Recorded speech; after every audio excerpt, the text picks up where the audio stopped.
from experience, the first thing I'll ask is, can everyone hear me? Obviously I will speak in English, so I think there's simultaneous translation. Unfortunately, I speak some Italian, but very limited. I speak somewhat more Spanish, but still somewhat limited too.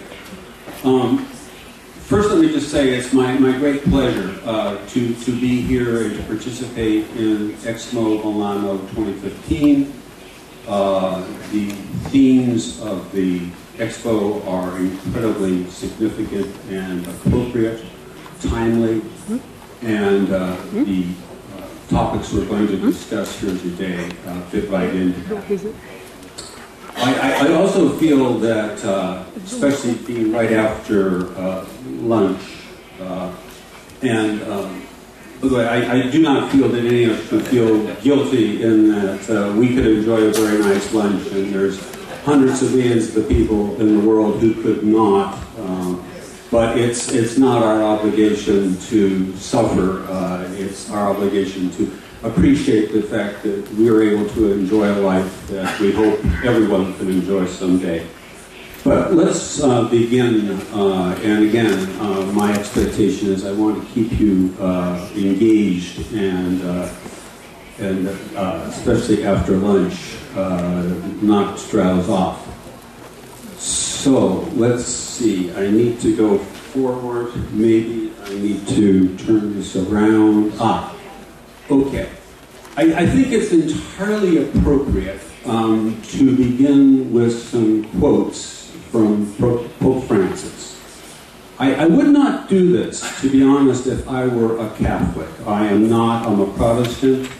If I were a Catholic, it would be, I think, too much for me to be imposing religious views of my religion on others. But it's widely viewed, certainly not just my personal view, that the current Pope is the greatest voice of moral authority in the world today. I cannot think of a politician, including President Obama, Angela Merkel, who come even close.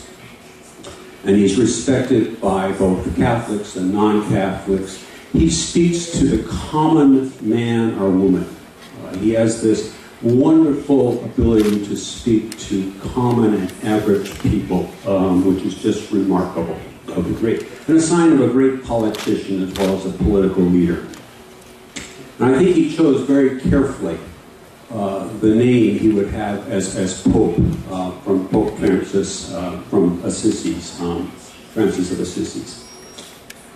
And he said some very forceful things that the world hopefully will pay some attention to. In a Mass on May 12th, 2015, and of course these are in religious terms, they're not political terms, on the topic of food insecurity and hunger. And some of you are probably quite familiar with some of his positions. But there are still so many people in the world today, and I'll go a little slowly because I know simultaneous translation is very difficult. I have great respect for it. So many people in the world today who do not have enough to eat. We can serve everyone and set the table for all. In a number of contexts, he's used the example of the table. The table with a family and friends eating around together. And the key idea is no one's excluded. Everyone has a place at the table. And so again, it's a religious metaphor that relates to, in the world today, there are those who are not at the table. In an address to Jesuit students on June 7th, 2013, on the topic of poverty, the current times we live in, talk to us so much of poverty in this world. And this is a scandal in a world with so much wealth. And again, from the perspective of Italy, I mean, it's been a difficult time post-crisis. But again, we have to appreciate just how different our world is from the hundreds of millions of people who really do live in poverty. Then on the environment, which was incredibly important to Francis of Assisi. Let us protect creation. It means respecting the environment in which we live. We said this at a Mass on May 19th, 2013. And something I know will be met with considerable controversy, but I personally am enormously encouraged that Pope Francis is going to be an active voice on this issue, that of climate change. Already on April 28th, the Vatican hosted a conference on the moral dimensions of climate change. And it's widely expected, and I think now literally within the month of June, that the Pope for the Catholic Church is going to release an encyclical addressing the Church's position on the urgency of addressing climate change. And this is leading up to the major conference in Paris this fall, where the world hopefully will take some kind of significant action.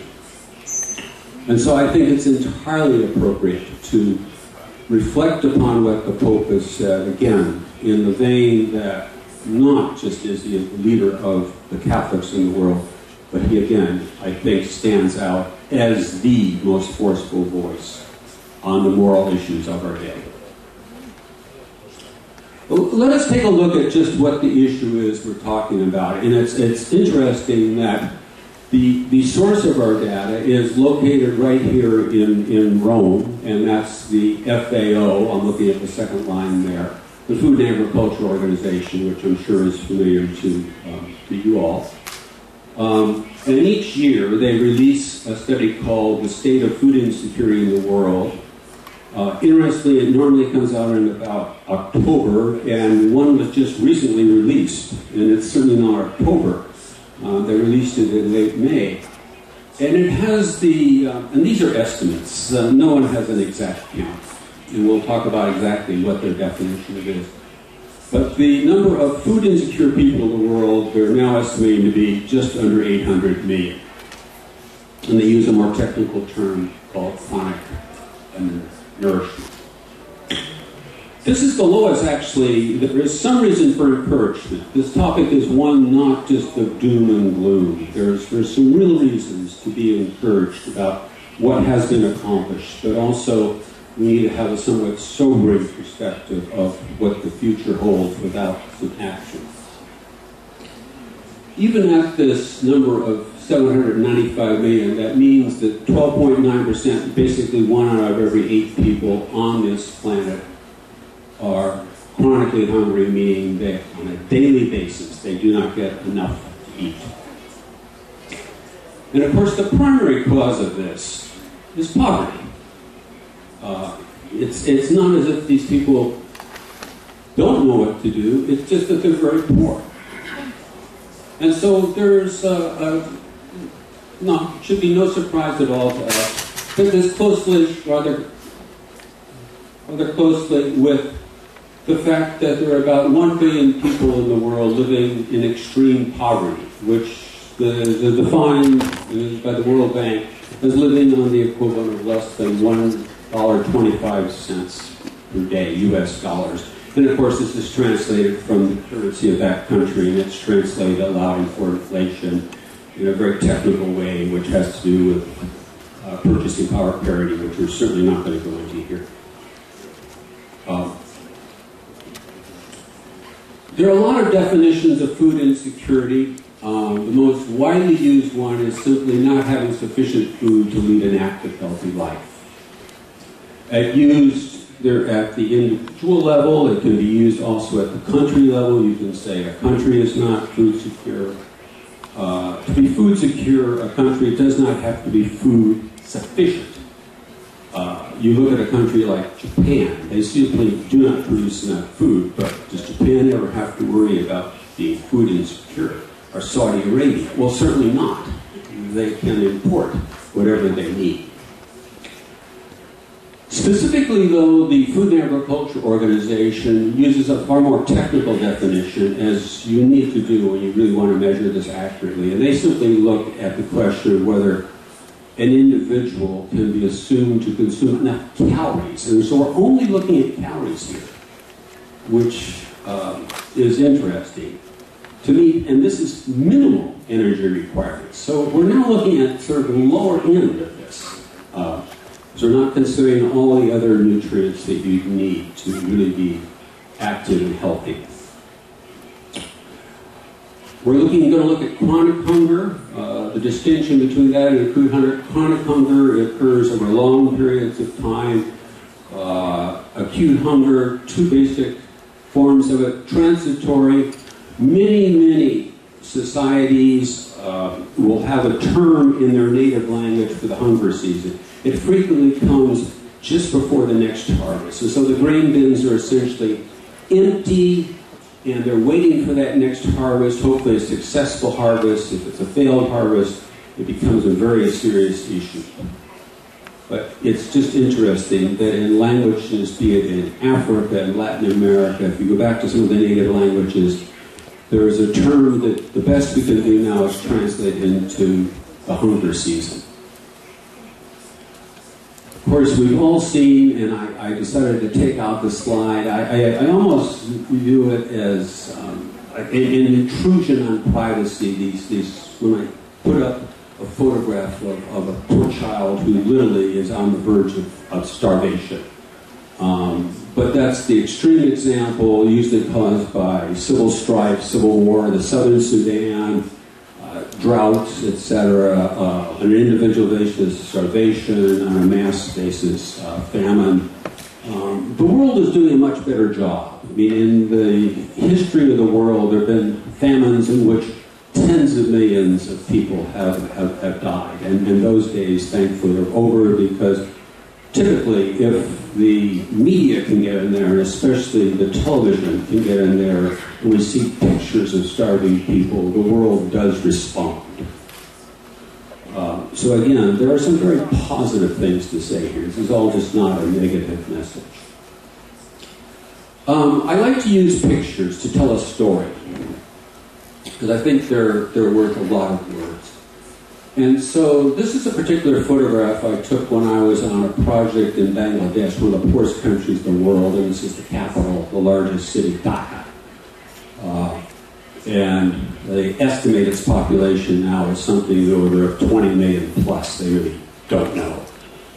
Most of the people live in slums, but I was working for a project that was renting office space on about the 5th floor of an office building, and as I looked down, this is the view I had. It was like looking at a different world.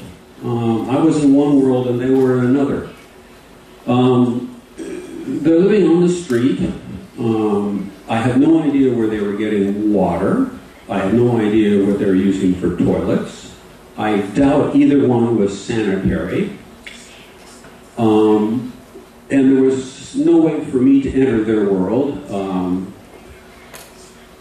The couple of comments I want to make is, there's all women, but you notice how they formed a small community, and I can assume too that the men were probably off working. Many of them were probably working on construction projects, probably for maybe $1 a day. That's the kind of pay that was then going for construction work, for on-skilled construction work. But the other thing that struck me as I looked at this is the dignity. You can see that they're well, the colorful dress. I mean, where they're living. I mean, it's they just put together this, but it's they're trying to live with as much dignity. I mean, the things they want are not dissimilar to what we all want. And I also thought about, well, this is the dry season in Bangladesh. The monsoon was to begin in about 2 months. But I can only imagine what it would be like if, the streets were flooded and their homes were flooded, and the disruption that would cause for their lives. But this is the kinds of extremely difficult situations these people face with great perseverance, I think, and human resourcefulness. Some of the other messages I took away from this. Now, as I said, we've all seen pictures, and I decided not to show one of starvation, but this is the kind of hunger we're actually talking about, and is the far more prevalent kind. And at first, this was also in Bangladesh, and we were working out of the countryside. And I took this picture, and first glance, you look at a bunch of children. They were returning from their classes at school, and they were very happy for us to take pictures of them. They posed. And at first you go, well, where's the hunger? They all look actually quite healthy.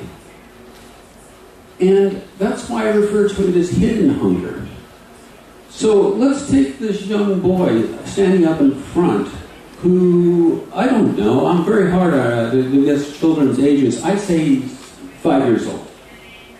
Or he looks to me like he's 5 years old. And here's the surprising thing. He may be 7, or he may be 8. And he's much shorter than the charts show, because doctors, health officials have charts for the growth rates of a healthy child. And for undernourished children, when their height is well below what it should be for their respective age, we refer to that as stunting.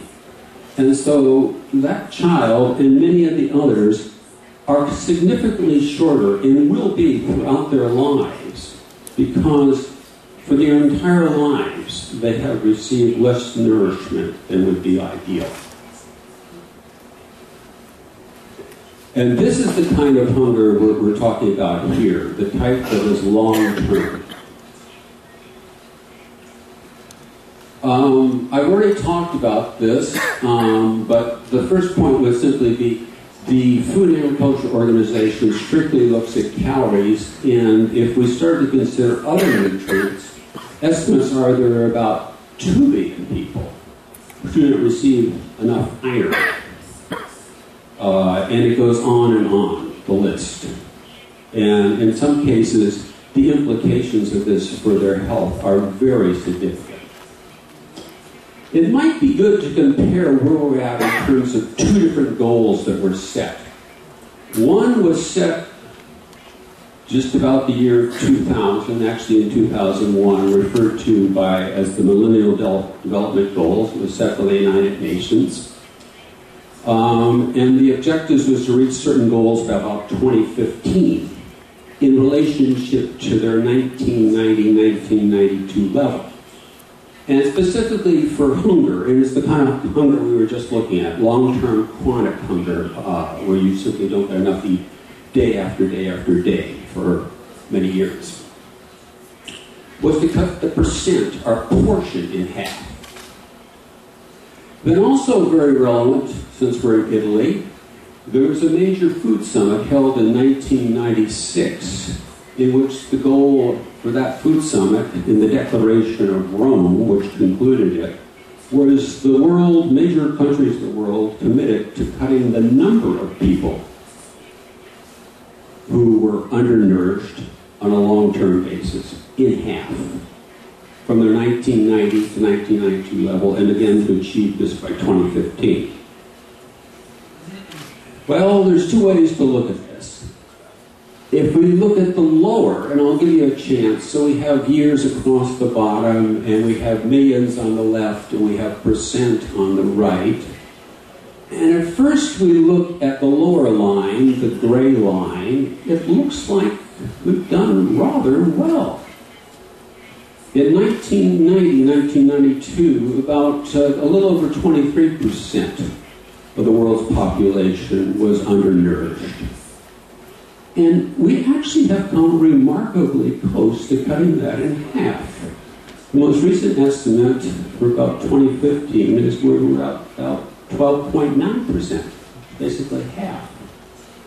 On the other hand, if we look at it in terms of the absolute number, we certainly have come nowhere close to cutting it from roughly 1 billion people, 999 991 million. We're now down to, as I said, the most recent estimate is about 795, just under 800 million. So we're a long way from the target there. So there's the two ways to look at it. One, we've made a great deal of progress, but still there's a lot still left to be done. Where in the world, it's very good to get a geographic picture of this. Probably the most remarkable achievement is China. We can criticize China for many things, its human rights violations, the list can go on and on. But one thing that China has done, a remarkable thing, is in the last 30 years, hundreds of millions of people, 400 million perhaps, have been pulled out of abject poverty into something that is a decent standard of living in terms of their diets, their basic health care, their basic access to school. This is one of the most remarkable achievements in history, and they deserve credit for this. Where things have actually been getting worse, and you can see across the bottom as you go from the light yellow to the red and then to the very dark red, the situation gets worse. It's why much of the attention now is focused on Africa, sub-Saharan Africa, and particularly Central and Eastern Africa. And in fact, the number of countries in severe food crisis in Central Africa has doubled since 2000.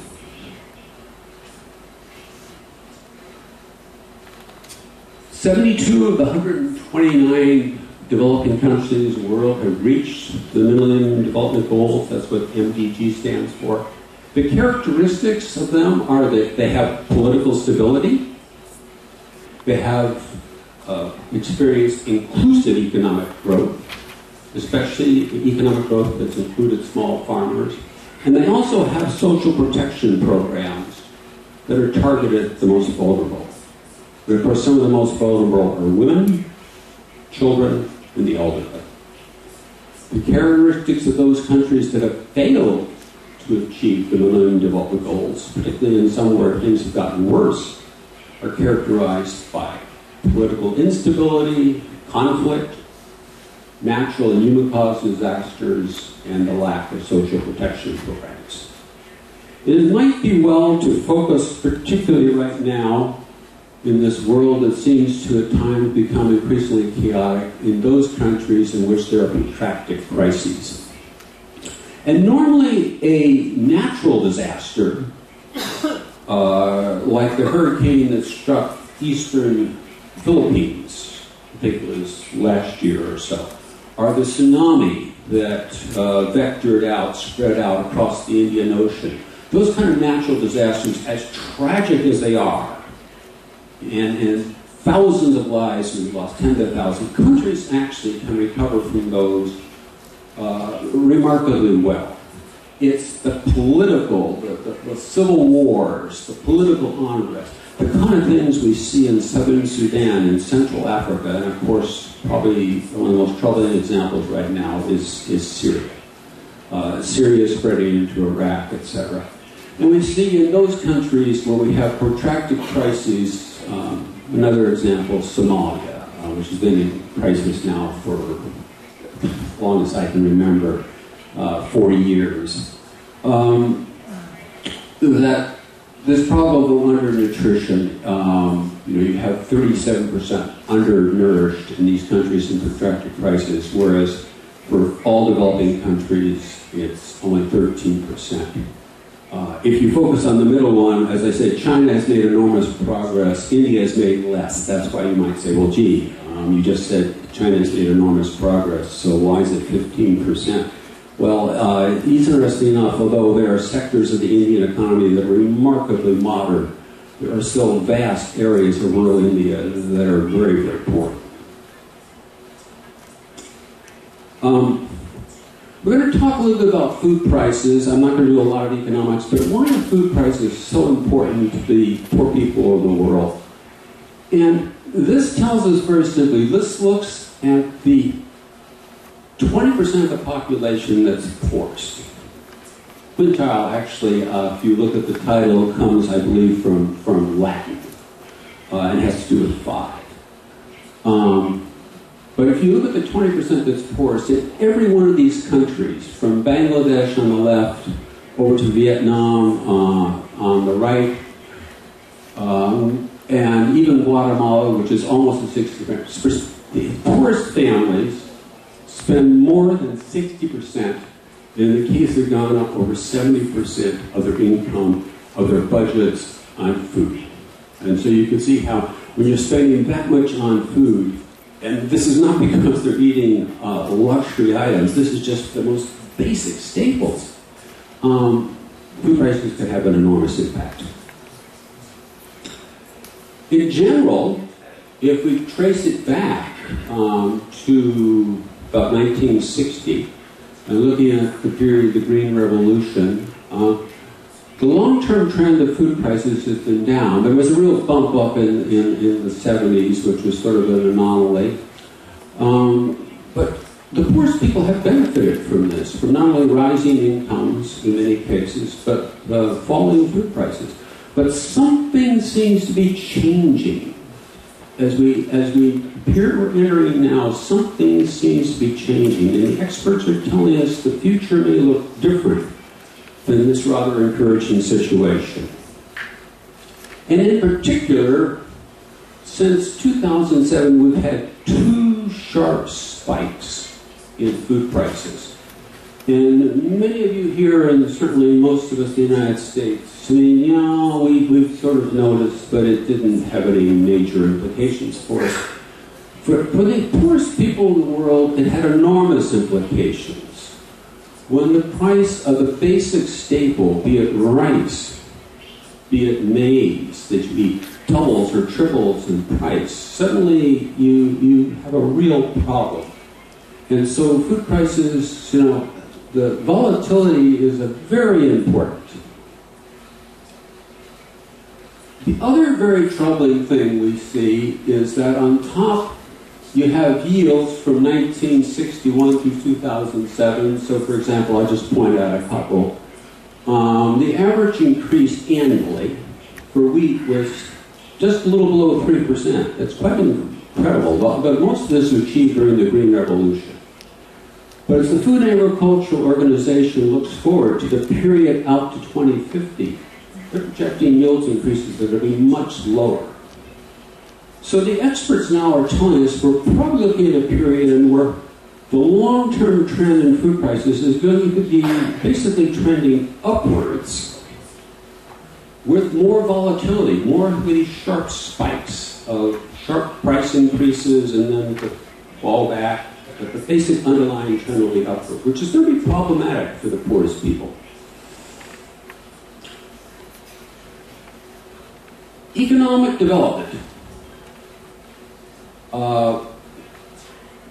Economists have certainly come to the conclusion, rather generally, that the long-term solution to poverty, to food insecurity, is economic development.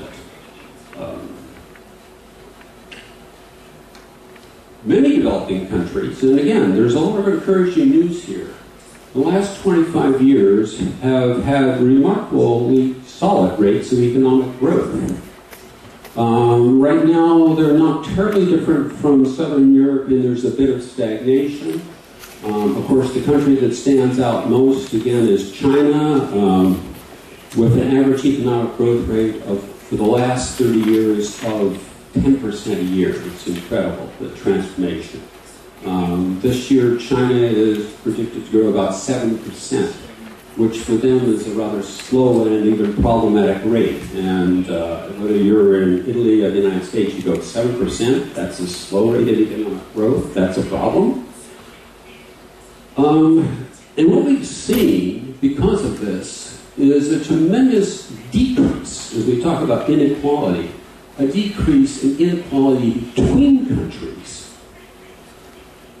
The gap between Western Europe, the United States, Canada, Japan, and the developing world has vastly decreased.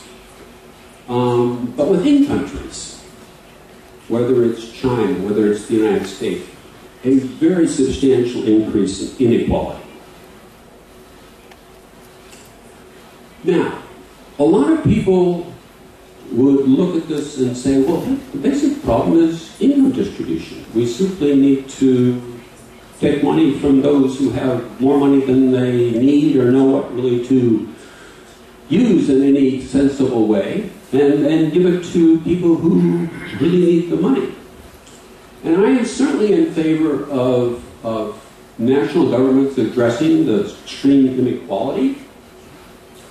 And there's certainly a strong case for the kind of social welfare programs that are efficient and target well the poor. But in a class I challenge the students. I appreciate it if, at the end of this talk, someone could give me a good example of a case in which there's been a massive redistribution of wealth and income that has not had disastrous consequences. One of the classic examples, so Mao Zedong decided he would take China on the route of the Great Leap Forward.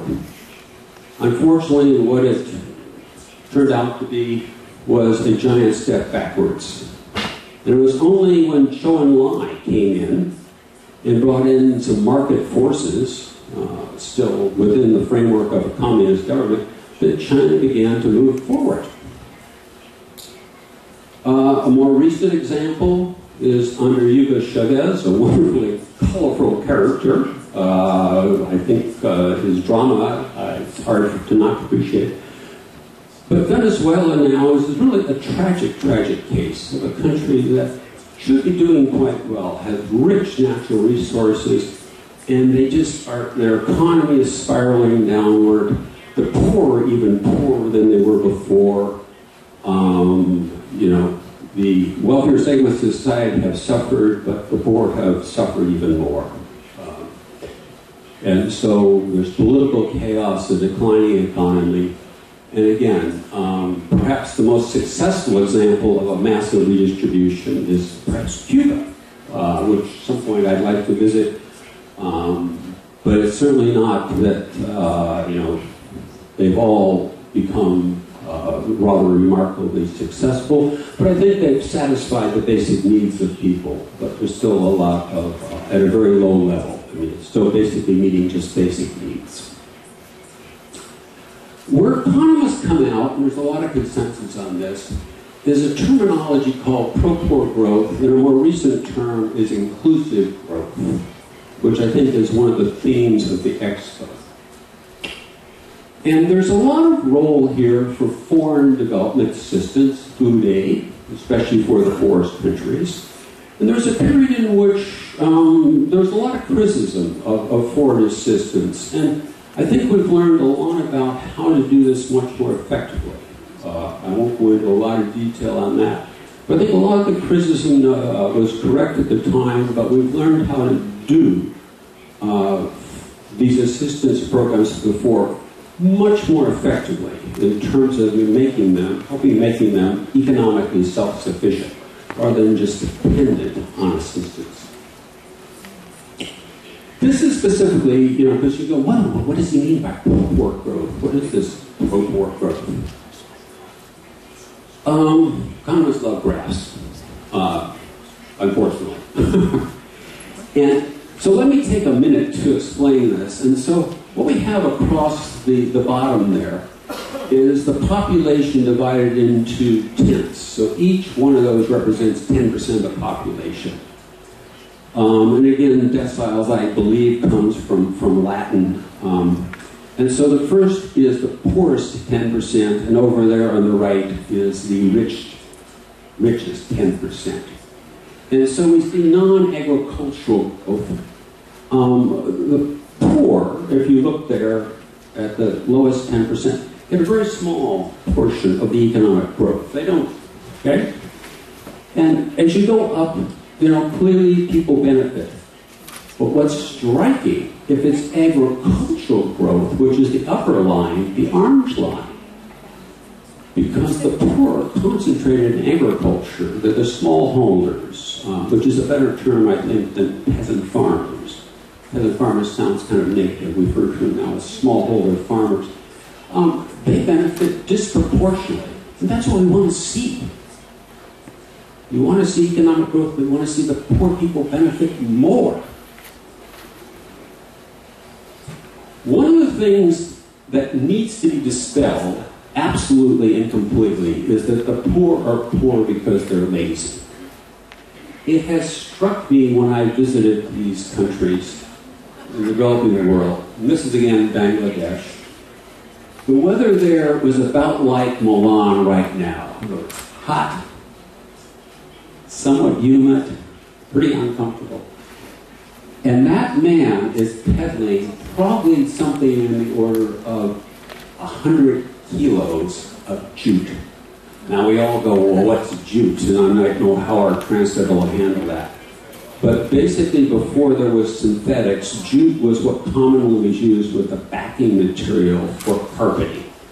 It was a major export from Bangladesh in the period of the Indian, when all India and Bangladesh and Pakistan was held as a colony. But that is hard physical work. He probably weighs no more than 50 kilos, if that. And this was the hottest part of the day. Agriculture, as I say, is incredibly important in these countries. It's a form of pro-poor growth. Even though global poverty is increasingly urban, we reached the point now where a majority of the world's population lives in urban areas. It happened about a year ago, as best they can estimate. Having said that, though, there are many countries like Bangladesh in which 42% of the men and 60% of the women work in agriculture. And the urban poor and food insecure are very vulnerable, as I already talked about, to food prices. And then many of these poor farmers, you go, oh, well, they produce their own food. Well, no, they don't. They produce some of their own food, but on average, they probably work off the farm, pedal a bicycle or something, pedicab. Sometimes the year they have to sell food, sometimes they have to buy food. So they're net purchasers. Let me compare two countries. Again, let me just take you on a little journey, a little story. We're going to look at Bangladesh, one of the poorest countries in the world. Their national income, not too much in economics, but a little under $1,000 a year per person. And then Colombia, a middle-income country, national income, a little under $8,000 a year. And I was just, I was in Bangladesh in about the middle 90s. I was just in Colombia in January and just about 3 weeks ago, and I was struck at the enormous difference I saw. So here is Bangladesh, and about half the country is a giant delta where three of the major rivers that drain the Himalayan mountains come together. This is the dry season, that's why those fields are all brown. The monsoons will start in about 2 months, and all those fields will be planted in another month or so that'll be bright green with rice. And you see those rows of trees, that's high ground in which there'll be some kind of road, usually just a dirt track. And they're probably about 3 meters above the fields around, because much of that area would flood. And the floods can drive people from their villages, can be a disaster, but they also bring nutrients from the silt and refertilize the soil. Because this is a rice system that's gone on for at least a couple of thousand years. So in some ways, we're looking at a sustainable agriculture. This is a village. It's built up on one of those sort of raised areas, it's about 3 meters, 9 feet or so above the rice fields around. Notice that, the area is packed soil. The roofing there is simply thatch. In the monsoon, I'm sure that all turns to mud. Somehow, though, the poverty I saw in rural areas, and somehow, I don't know, if I had to be forced to choose, am I going to be a very poor person in an urban area, am I a very, very poor person in a rural area? I choose the rural areas. somehow it seemed to me to not be such an assault on human dignity. This actually is one of the wealthier or better off. Notice it jumps right out at you. They have a metal roof that tells you right there. And I was out there with a survey team, and of course, being a Muslim country, only women could go into the house. Men certainly could not go into a house unless they were relatives. And this, in some ways, is beautiful. This is, you have an area here in the expo where you've got rice planted, and it's that beautiful bright green until it's at the dry season, and so this is irrigated rice. This is when I saw when I went to Colombia. Very, very different, totally different environment, comparing two very different things. But I saw something very different. I'm in the mountains in southwestern Colombia in a coffee growing area. And this is what I saw for a smallholder farmer. Look at the difference. Now, I mean, I'm comparing two examples here. I mean, so, this is not a very scientific thing to do. But look at this. I mean, and as near as I can figure, what you see on top, by the way, is not part of the house. It's a covered area in which they put the coffee beans to dry. So it's only the lower part that is the home. But notice it's all built out of brick, of masonry. And as near as I could determine, I think they have running water. And I don't think I saw an outhouse or a privy. I think they had flushing toilets. And I think they had electricity. And I was looking at it, I was going, oh, I think I could live there. I could live a simple life there. This is the farmer. And at least Americans are always, we're overusing the term heroes. But if there's a hero in the world, this man is a hero. And I'm going to show you why. He's standing on what you can't really see is a very steep hillside. It's very rich soil because it's an area of volcanoes, and so it's very rich volcanic soil. But what is remarkable is the diversity. I counted 12 different crops he was growing, and they're all intermixed. And this is an example of agroecology. It's not a natural ecosystem, but it's not monoculture. It's something that I've never seen anything like it. And so there are his feet. And I know I have a pointer, but I'll just walk over here. That's a very young coffee plant. Over there to the right, that's maize, what we Americans insist on calling corn. In the background, you can see plantains, which are, of course, a form of bananas that are normally cooked. There to his right is a cassava plant. That's his major cash crop. Coffee, of course, Colombia is terribly well known for coffee production. Those are obviously not ripe, only when they become red. This is cassava. Probably a lot of you don't know cassava. It's a very important staple food in tropical countries. And look at the production of that. It's an actual true root crop. And the marvelous thing about this, because he has very well-drained soil, those roots can stay in the ground for months. And so we're talking to the farmer. He's talking Spanish, and it's being translated. There's a group of us that you don't see. And we're asking, well, what are you going to do? He says, I'm going to help me pull this up. And he says, well, I'm going to take this into town, and I'm going to sell it at the local market. And my daughters, he had 2 daughters, they need some school books. And he pulled up another cassava, about the same size. He said, I can get about $8 for this. He said, well, I can buy their textbooks. And so it was a marvelous way for him to have a bank. It's like money in the ground for him. Now, here's why he's a hero. This is what he inherited from his father. A degraded pasture. It was that steep.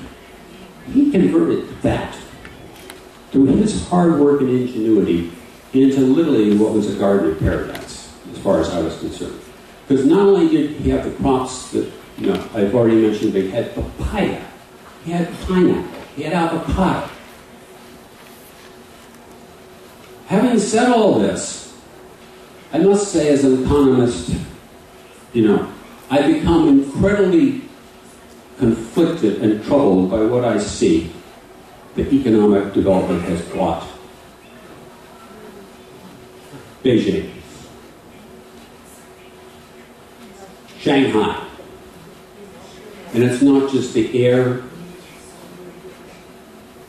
Health consequences of this are terrible, especially for young children and people with breathing problems. But the water has been polluted, the soil has been poisoned with heavy metals, and China is now the single largest emitter of greenhouse gases in the world, having surpassed the United States. And if this is the consequence of economic development, clearly we need another modality of economic development.